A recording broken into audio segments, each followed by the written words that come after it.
নৰেন্দ্ৰ মোদী ডাঙৰীয়াৰ দ্বাৰা পৰিকল্পিত অতি সুন্দৰ ভাৰতমালা আঁচনিৰ অন্তৰ্গত আৰু অসমৰ চৰকাৰৰ দ্বাৰা পৰিচালিত অসমমালা আঁচনিৰ অধীনত নিৰ্মাণ হৈ থকা বঙাইগাঁও শ্বহীদ বেদীৰ পৰা গণেশ মন্দিৰলৈ যোৱা পথছোৱা নিৰ্মাণত সৃষ্টি হোৱা আশা সম্পৰ্কে আমি স্থানীয় নাগৰিকে দুআষাৰ ক'বৰ বাবে আজিৰ এই সংবাদমেল আমি আয়োজন কৰিছোঁ।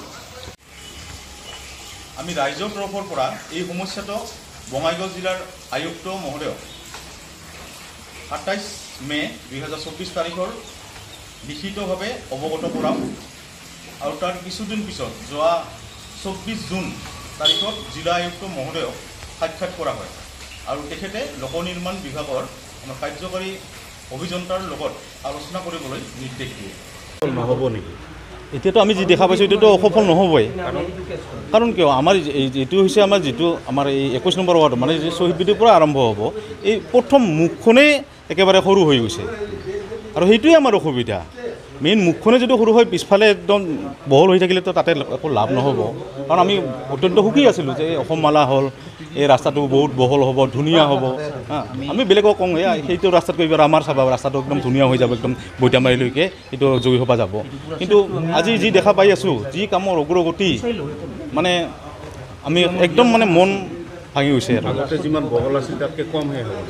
তাতকৈ কম নিচিনাটো দেখা পাইছোঁ বৰ্তমানলৈকে। কাৰণ আগত আমাৰ ড্ৰেইনটো বহুত ফাকত আছিল যিটো মিউনিচিপালিটি ড্ৰেইন বনাইছিলে সেই মিউনিচিপালিটি ড্ৰেইনটো বহুত ফাকত আছিল। ফাকত থকাৰ বাবে আৰু লগতে যদিও ৰাস্তাটো যদিও আমাৰ পাকা ৰাস্তাটো যদিও সৰু আছিল তথাপিও বাহিৰৰ ফালে বহুত ঠাই আছিল যাৰ কাৰণে গাড়ী মানে ক্ৰছ কৰাটো অসুবিধা নহয়। এতিয়া যি আমাৰ এই ড্ৰেইনটো বনাই দিলে ড্ৰেইনটো বনাই দিয়াৰ পিছততো মানে আমাৰ একেবাৰে সৰু হৈ গৈছে ঠেক হৈ গৈছে মানে কি এখন গাড়ী যদি ৰাখায় তেনেহ'লে একদম মানে অৱস্থা বহুত বেয়া হয় বহুত বেয়া হয় একদম। একেবাৰে সফল নহ'ব যেন অনুমান হৈছে কাৰণ ৰাজহুৱা বিভাগে মাটিখিনি দিছে PWD গোটেইখিনি এৰি ধৰি মানুহৰ পৰা পইচা যি মাটি ল'ব লাগে লৈছে পইচাও দিছে তাৰপিছতো PWD ৰাস্তাটো ঠেক কৰিছে যথেষ্ট ঠেক কৰিছে এই বচন গাঁৱলৈকে।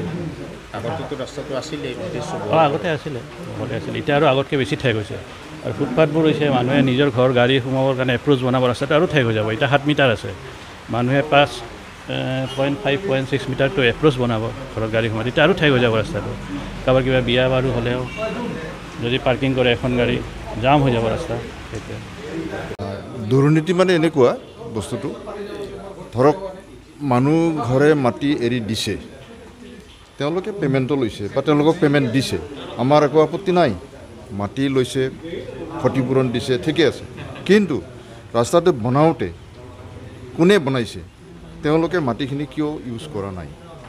মাটিখিনি ইউজ কৰিলেতো আমাৰ ৰাস্তাটো বহল হৈ যায় নহয় জানো? তে আমাৰ উদ্দেশ্য হ'ল মেইন হৈছে ৰাস্তাটো আমাৰ বহল হ'ব লাগে যাতে যান জঁট এক্সিডেণ্ট এইবিলাক যাতে নহয়। আৰু এই ৰাস্তাটো ভৱিষ্যতে বহুত মানে বিজি হ'ব কাৰণ DC অফিচ ইঞ্জিনিয়াৰিং কলেজ পলিটেকনিকটো আছেই BEd কলেজ আৰু লজিষ্টিক পাৰ্ক যিটো যোগীঘোপাৰ পৰা আহি আছে সেইটোত আহিলেতো হেভি গাড়ীবিলাক ট্ৰাকবিলাক নিশ্চয় আহিব। তেতিয়া আমাৰ ইয়াত অৱস্থাটো কি হ'ব? নিশ্চয় ইয়াত এক্সিডেণ্টটো চিয়'ৰ এইটো খাটাং। আৰু তেওঁলোকে যিটো আমাক ক'লে যে ৰাস্তাটো নলা দুটা ৰাস্তাৰ লগত সংযোগ কৰি পেলাই বহল কৰিব যিহেতু আমি বহল কৰিব বিচাৰিছোঁ তেওঁলোকে আমাক উপদেশ সেইটো দিছে। তে যদি নলা দুটা বহল কৰি মানে ৰাস্তাৰ লগত মিলাই পেলাই বহল কৰে তাৰ ওপৰতো ট্ৰাকবিলাক হেভি ট্ৰাকবিলাক আহিব তেতিয়া নলাই ট্ৰাকৰ হেঁচাটো প্ৰেছাৰটো ৰাখিব পাৰিব জানো? সেইটো নিশ্চয় ভাঙি যায় এক্সিডেণ্টৰ সেই একেই হ'ব। এইখিনি আমাৰ আপত্তি। তো সেইকাৰণে এটা কথা আমি ক'ব খুজিছোঁ ৰিকুৱেষ্ট কৰিব বিচাৰিছোঁ আপোনালোকৰ জৰিয়তে যে আমাৰ যিটো পুৰণি নলা আছিলে সেই পুৰণি নলাটোকে বিজ্ঞানসন্মতভাৱে ৰিপেয়াৰ কৰি দিলে আমাৰ বহলটো হৈ যায়।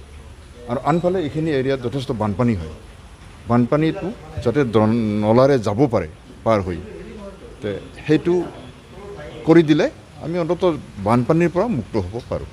এইখিনি আমাৰ অনুৰোধ। কেনে কেলেংকাৰী পাইছোঁ তাৰমানে মানুহৰ মাটি অধিগ্ৰহণ কৰিছে পইচা ইছ্যু হৈছে সিহঁতৰ একাউণ্টত সোমাইছে এই মাটিডোখৰ কিয় লোৱা নাই চৰকাৰে বা PWDয়ে কিয় লোৱা নাই? অধিগ্ৰহণ মানে কি? হস্তক্ষেপ কৰা মানে কি মাটি লৈছোঁ আপোনাৰ মাটি মই টকা দিছোঁ মই লৈছোঁ মই পাইছোঁ তাতে বনাম না মই ড্ৰেইন তাৰপিছতে একো এটা হাতুৰিও পৰা নাই টকা পইচা পাইছে সিহঁতে কেইঘৰমান পোৱা নাই আমি জানো তাতে মানে এলেট যদি আপোনালোকে সেই লিষ্টখন লৈ যায় সোধে যে বোলে কোন কোন মানুহে পোৱা নাই কোন কোনে পাইছে সিহঁতে দেখাই দিব পাৰিব কেলেংকাৰী আমিতো ভাবোঁ মানে যদি PWD RD মানে কৈছে যে আমি ইয়াতে নাই কোম্পানীয়ে বুজে কনচালটেঞ্চিয়ে বুজে তে কনচালটেঞ্চি PWD কোম্পানী এই তিনিটাই হ'ব লাগিব মিক্স আপ চোৰ কৰিলে মই অকলে কৰিম নেকি বা কিবা যে হৈছে ভিতৰত মই অকলে ল'ম নেকি দায়িত্ব নল'ম যদি PWD RD কয় যে বোলে অঁ আমাৰ ইয়াতে হাতে নাই তেনেহ'লে আপোনাৰ ৰাস্তা আপুনি ভাঙি দিয়ক না কোম্পানী কওক যে নহ'ব এনেকৈ নচলিব এতিয়া ভাঙি দিয়ক